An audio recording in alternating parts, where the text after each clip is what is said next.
भोले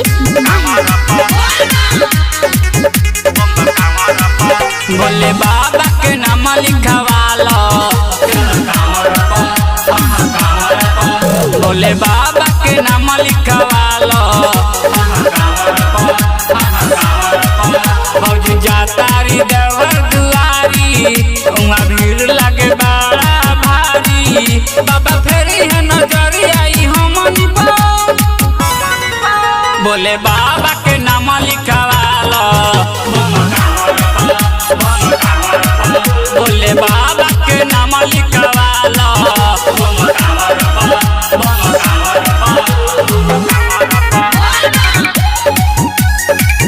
भोले बाबा के नाम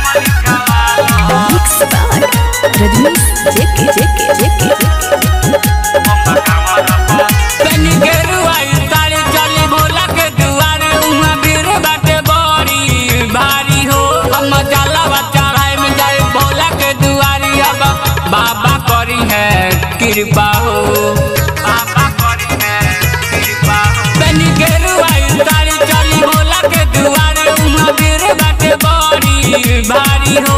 हम जलवा चढ़ाई में जाए भोला के दुआरी, अब बाबा करी है कृपा हो। अब जातारी देवघर दुआरी, उहाँ भीड़ होला बड़ी भारी।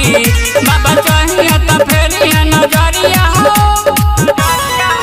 भोले बाबा के नाम लिखवालो।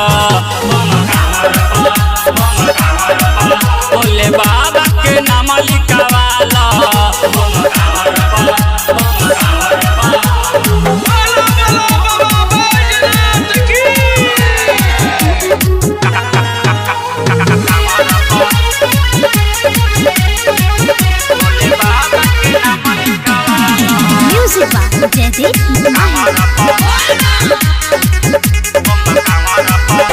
जितेंद्र राज के सब बाड़े एक अब मिली एक जलवा चढ़े हो।